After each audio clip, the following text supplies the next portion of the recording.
Hey, what's up guys, my name is Cherno and welcome to the second episode of this Serialization mini-series, which I'm sure that you all are enjoying. So, today in this second episode, we will be talking about the actual format of our binary file, okay? So, obviously last time we talked about what serialization was and we covered kind of what we needed to do to achieve that and why we were doing that and whatnot. A few questions arose from all that and I did see some comments, and a lot of the comments were like, first of all, a lot of you guys seemed very interested in this, so that's great. But then I saw some comments which were like, why are we doing this? Why aren't we just using Java's serialization? Okay, and that's a very good question. And the reason we're not using Java serialization is for actually two primary reasons, okay? The first reason is that it's actually quite slow, right? Java serialization is very old. They've certainly been improving it with each new version of Java, but still it's very old, and of course they can't kind of change the core structure of it because then they would lose support for older versions of the JDK and whatnot, and there's this whole kind of compatibility issue. But when they first wrote it, it wasn't really written very efficiently, unfortunately. And usually what happens is when Java APIs get written, performance is not kind of their top priority. It never is, in fact. They're more or less really concerned with compatibility, really concerned with a nice-to-use kind of API, even though, in my opinion, they kind of fail on that a number of times. And they're certainly kind of very concerned with compatibility between platforms as well, because remember, Java has to be the same across all platforms, and all of that stuff. So, unfortunately, that is bad for kind of high performance applications, which is why not many people use Java where performance is important, okay? And we're only using it just because of the game programming series. And also I think that in some ways this is more simple in Java. To be honest, serialization is probably more complicated, but we'll get onto that and you'll see what I mean, because as we start actually writing code, I will be pointing out things like, oh hey, you know, if we did this in like C++, we would do this instead and it would be better or worse, and I'll kind of mention that in passing comments and everything will be fine. But that's one of the reasons. The other reason that it's actually slow, though, the whole Java object output streams, object input streams, all the serialization stuff, is for a number of reasons. If you actually take a look at the code, you'll see that there's a lot of temporary object allocation, which just means that they're making unnecessary objects all the time. The actual input-output streams are very slow, and then remember that one of the ways that it actually is able to automate itself, and I don't think we spoke too much about automation last time, and I feel that's another thing we should cover. And by automation, all I mean is like kind of ease of use in terms of API. So rather than having to be like, hey, take a look at this entity, it has these fields, I want you to serialize these fields, they are this type, you know, all of that stuff, that's kind of very verbose, and it requires us kind of on the game side to actually specify a lot of things. Whereas what you could do with Java theoretically is do something like, oh hey, here's an entity object, serialize it, right? And the serialization library could have zero information about how that object, of what that object is. Like for example, in the thing that we used last time, we saw that entity, for example, had name, X, Y, and like an inventory or whatever. We know that because we wrote it, right? But when we give it to Java, like Java doesn't really know its structure. However, Java can find out what its structure is via a process called reflection, okay? So it can basically check out the compile time information that's given for the object, and at runtime essentially query it for its actual structure. Now, as good as that sounds, it's actually very slow, okay? And it makes sense that it's slow because this kind of information isn't something that you technically want to store when your application gets compiled, right? And to enable reflection and to be able to actually query it for information that isn't normally supposed to be there is a big problem. All right. In C++, we could have done in C++, you can do this thing where essentially if we had a struct, for example, I don't want to get too off topic, but if we had a struct that was entity and we had, let's just say in our struct, we had something like we had an X and a Y and they were both integers, right? And then we had maybe like a bool for whether or not the entity is still alive, like a removed kind of situation. If we had something like that, we could actually serialize that as I kind of did the other thing. I wrote the type in the brackets here, and then I wrote the name in the brackets here. Anyway, point is, we could do something like if we had an instance of that entity somewhere over here in our code, we could actually get all of the bytes. As you can see, the size of the entity in this case would be, what would that be? 9 bytes, right? So we could do something like take the memory address of E, essentially, and then basically put that into a byte array that would be like a char or an unsigned char array that is array, right? That is essentially 9. This syntax is incorrect, but the point is we could essentially do something like that, right?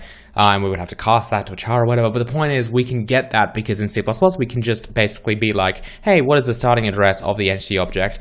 And I know that obviously in memory these are going to be stored in a row, so you'll have your X variable, you'll have your Y variable right next to it, and then you'll have your removed thing, right? And I know I can just grab that entire chunk and serialize it as a bunch of bytes because it'll already be in bytes because I've got that direct memory access and whatnot, and then I can put it back into place where I need when I need to. Okay, so you can do stuff like that. You can't really do that in Java, but you do have reflection and whatnot, okay? And obviously this system would break as soon as you have something like a string, because then you would have to go into that address and it's going to get very messy, and this kind of automation is something you wouldn't typically do anyway. But the point is, you could do stuff with reflection, and that is how the Java serialization works for the most part. If you want like an easy way to do it, but unfortunately, yeah, that is slow, and we're kind of looking for something that's fast. Anyway, that's the first major reason. I feel like I've spent way too much time on that. In fact, it's been like 7 minutes. Really? What? Maybe that's ridiculous. Anyway, we're gonna get onto the format, I promise. That's the first reason, okay? We don't want to use Java serialization because it's not very good, okay? The second big thing, and this is almost bigger, because even if Java's thing was very good, we would still be doing this. And the reason is it is a learning experience, okay? This whole game programming series, this whole channel really is devoted to teaching you guys how to do stuff from scratch. That's always been kind of my passion and what I like doing. But it's also what this channel is here for, right? If you want to learn how to use an existing API, you should really just read the documentation. It's not that scary, it's pretty simple, and it makes a lot of sense, right? But this stuff is stuff that it will take you, if you were to learn this yourself, it would take a lot of time, right? Which is why I'm here to kind of help you guys out and make videos on stuff that probably isn't that readily available for you online, okay? Obviously there are tons of tutorials on how to make a serialization library, but the point is this is kind of what this channel is about, right? So I'm teaching you guys how to do this stuff from scratch. That's what the game programming series is all about, and that's actually what the rest of the channel is pretty much about, okay? So we're learning how to do this because it's a useful learning experience, okay? Cool. That's pretty much it. So without further ado, let's just move on to the format because I don't want to split this up into more videos. So we need to think about the format now. That's kind of where we're up to right now, and I don't know why I just lost my paintbrush. All right. Format. So, as I mentioned before, we're going to be writing out a bunch of bytes, okay? So it's important for us right now to decide which bytes mean what, okay? Because the bytes that we write out are just going to be, they're just going to be that, right? They're just going to be bytes. We have no idea what they mean. We have no idea we have no idea how to interpret them, right? They're just a bunch of bytes, okay? We need a format so that we can be like, oh, okay, I expect the first 2 bytes of the file to mean this. Then the next byte might mean this. And then maybe 10 bytes in, we start this, and etc., right? That's kind of the idea. So when you look at formats and file formats in general, they usually have something called a header. And sometimes you might see a footer, okay? And then in between is kind of where your data lies. All right, so the header does a few things. Okay, usually the header would identify the file type, so it'll be like, oh hey, I'm an MP4 file, or I'm a Word document, or something like that, right? The reason that's there for a few reasons is, first of all, it's a very quick sanity check to just be like, oh hey, I'm reading the right file. So for example, we might have a header that might say something like Cherno. Okay, just for example, I don't think it will in our format, but we might have like the first few bytes of the file might say Cherno, okay?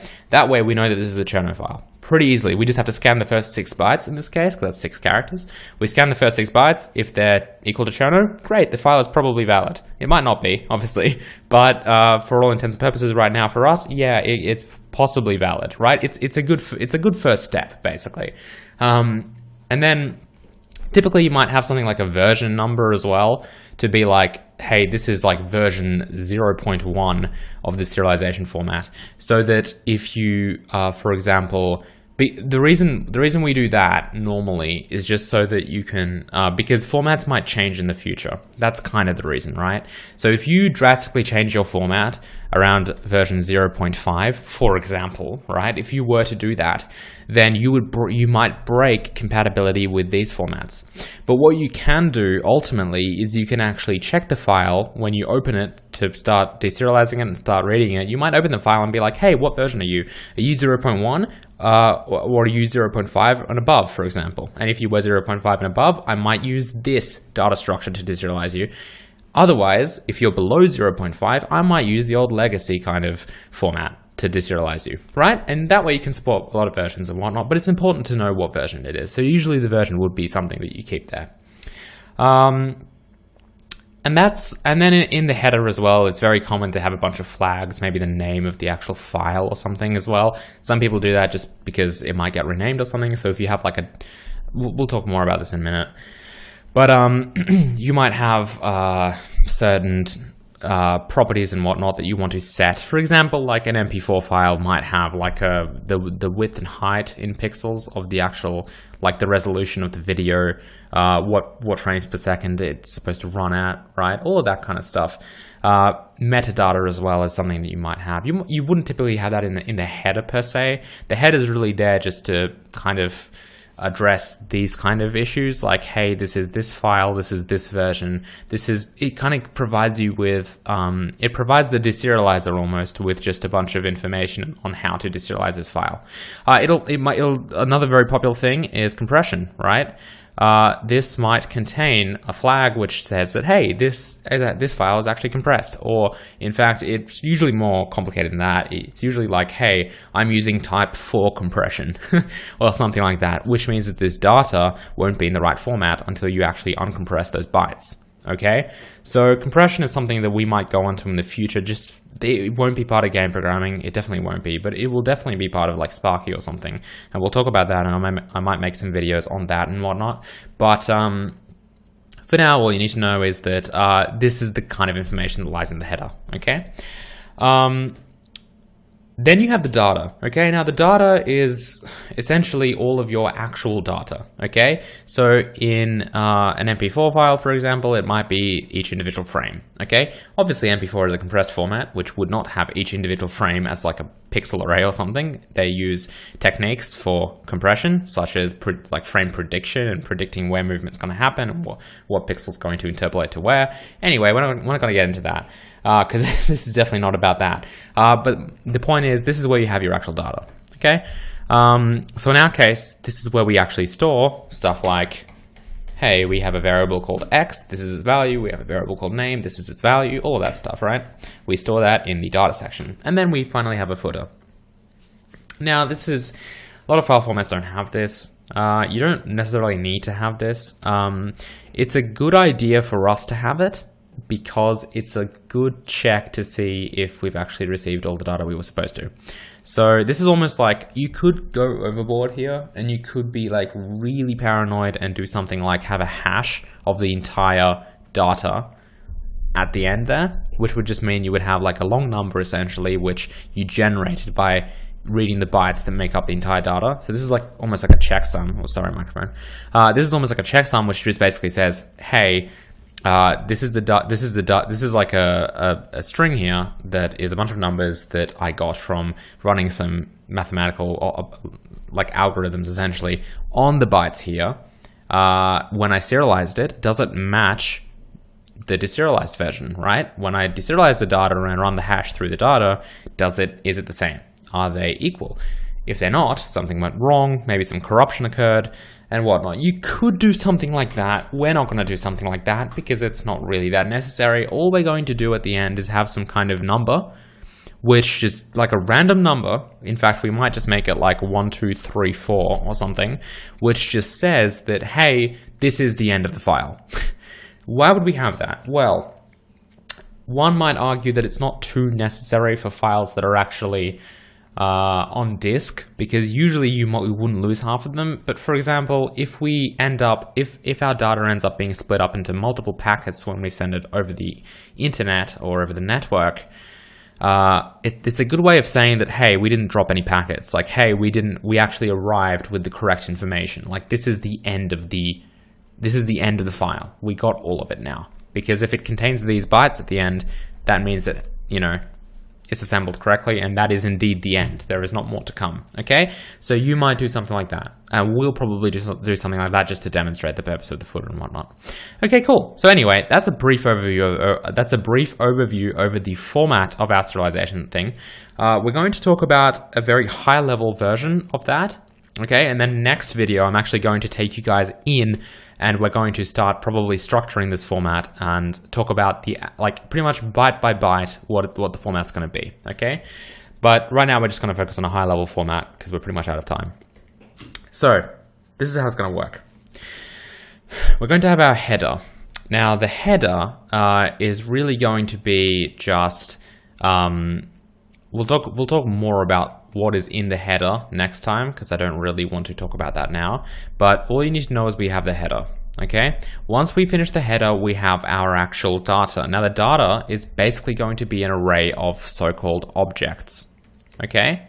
So objects are essentially, picture them like you would picture objects in any object-oriented programming language, such as Java, right? So an object is usually something which contains a bunch of variables of different types, and it is essentially something that describes something, right? So for example, an entity would be an object, okay? So that being said, what do we have inside an object? And really what we've got is an array of objects. That's what this entire format boils down to, okay? And we'll talk about what encloses this whole thing as well in a minute. So these objects, what do they have? Well, that is a terrible arrow. I'm going to Control-Z that. That's even worse. Anyway, so an array of objects. What do objects contain? Objects will essentially break down into a bunch of fields. Now, we know that fields are essentially, you know, I guess class members, right? They are things like you know, X, Y, a float, you know, a name, all of that stuff. Those are the fields that belong to the object. So in this case, the object is entity, okay? And then these things are actually the fields, right? So objects are made up of fields, okay? And fields are essentially, as I said, they're usually just something like, They've always got a name. They have to have a name that describes what the field is actually called. So for example, X would be an example of that. And then they have data. So they're kind of stored as key value pairs. Okay, obviously they have to store information about type and whatnot, and we'll talk about that next time. But that's basically all you need to know for now. Okay, so we have an array of objects, and each object, of course, has an array, essentially an array of fields. Okay. And that's pretty much it. That's the basics of the minimum stuff that we need in this serialization format. We're going to talk about some more stuff that we have as well for whatnot. Now, fields actually also contain something which is just really a data structure called a field definition. The reason is that when you think about this, and goodness me, that's difficult to read even for me. Let me just try that one again from the top. A field definition is just basically a definition of how the field is laid out.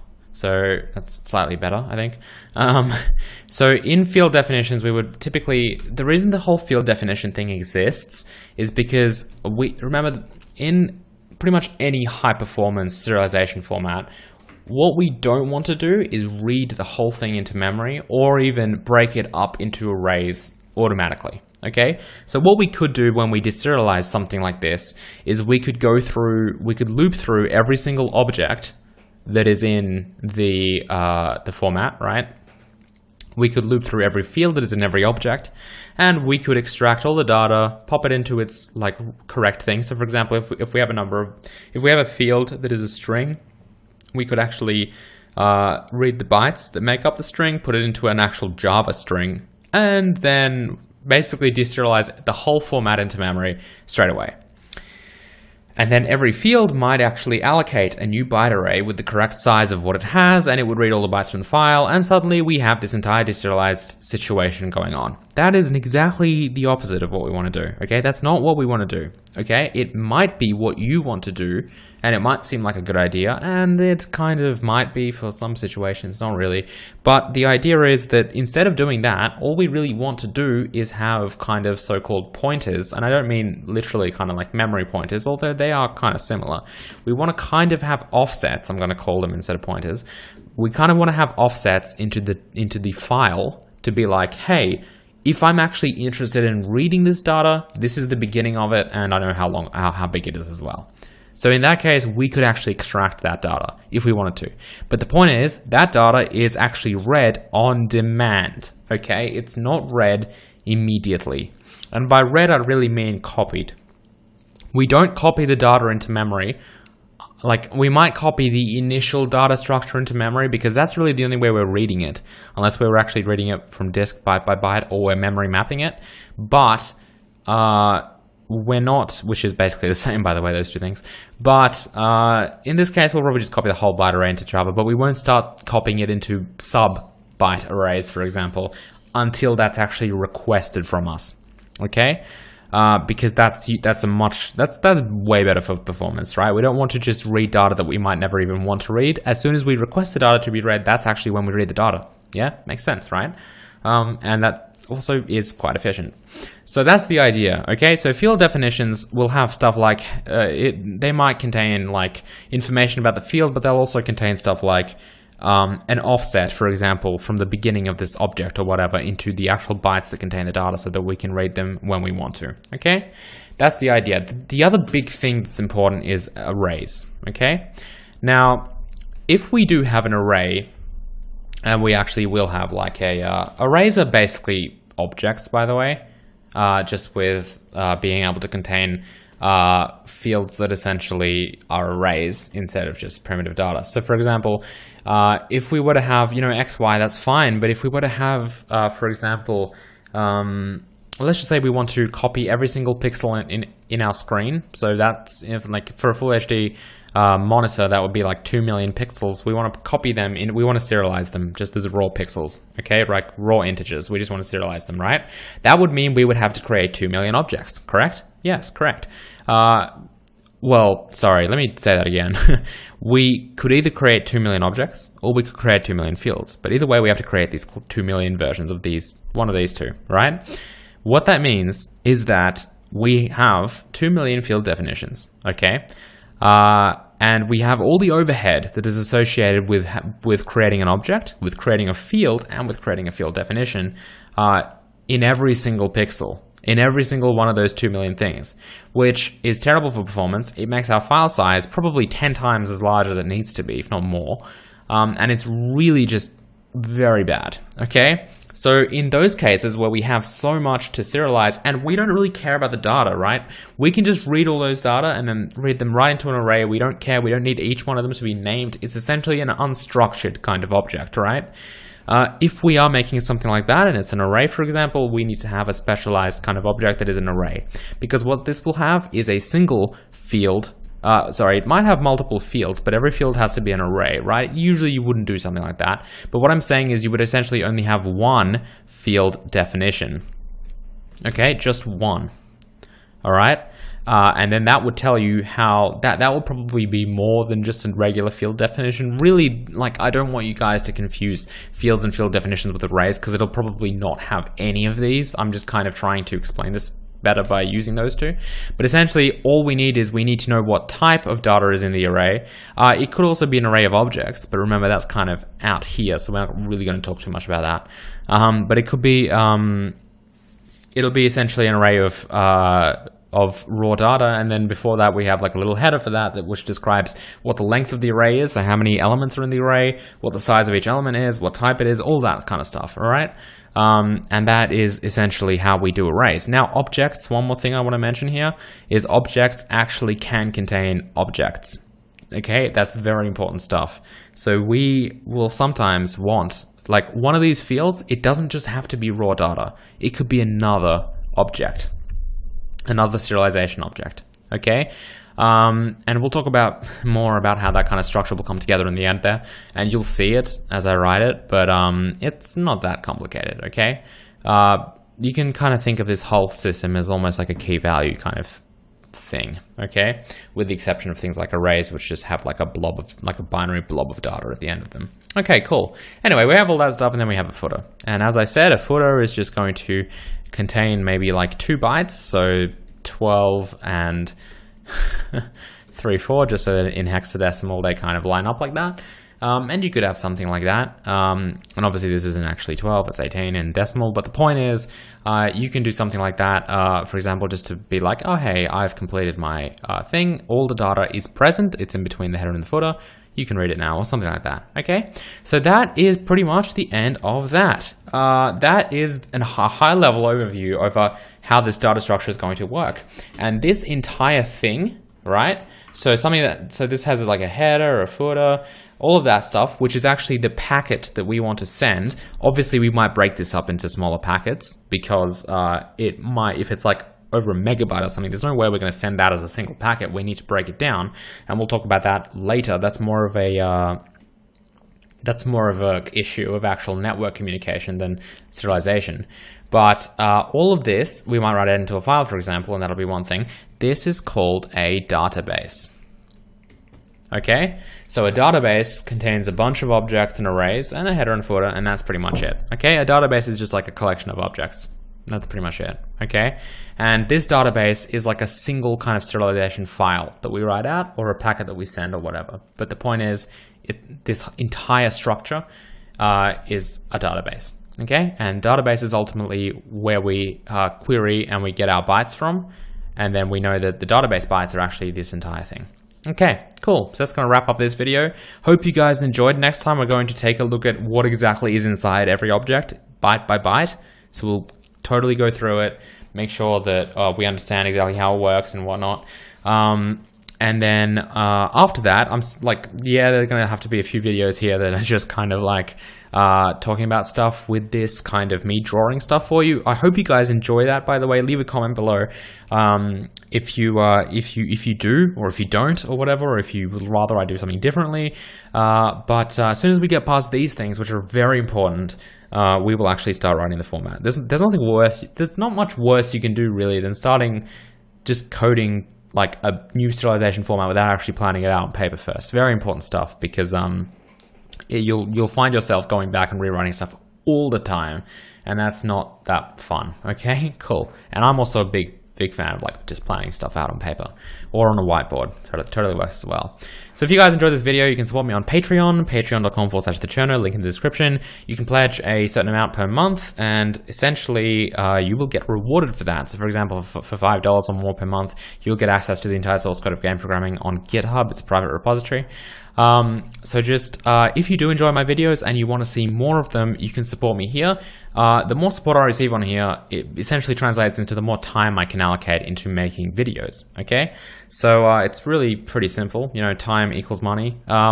So that's how that works. And again, if you don't feel obligated to give at all, right? If you just want to enjoy my videos and not support me, that's totally okay. You can just leave like a like on this video or a comment or something, and that is honestly good enough for me. But for you guys who are actually really enjoying my videos and really want to, you know, for all of you super fans out there, it's a really good way to support me. And finally, I did make a Slack channel. I've actually got it open here. So this is an example of what it looks like. So like I've been talking quite a bit on here, as you can see, and people have just been talking about stuff. There are channels for like C++, Java, you know, game programming, Sparky, all of that kind of stuff, random. And you can see that it's got like 94 people that are subscribed or that have joined the team so far. So I think we can definitely get that to 100 by like tonight. But it's a cool little community where you can just, as you can see, you can kind of just chat in real time to people all the time, right? And I'm usually on this as well pretty often, because my phone is hooked up to this, so every time you guys say something, I get a notification, which is fantastic. But that's how that works. Link in the description. You can sign up on slack.thecherno.com, and then finally the actual Slack page is thecherno.slack.com, just reversed. Pretty cool. But anyway, if you guys enjoyed this video, please hit the like button, and I will see you guys next time with the next episode of this Serialization mini-series. Goodbye.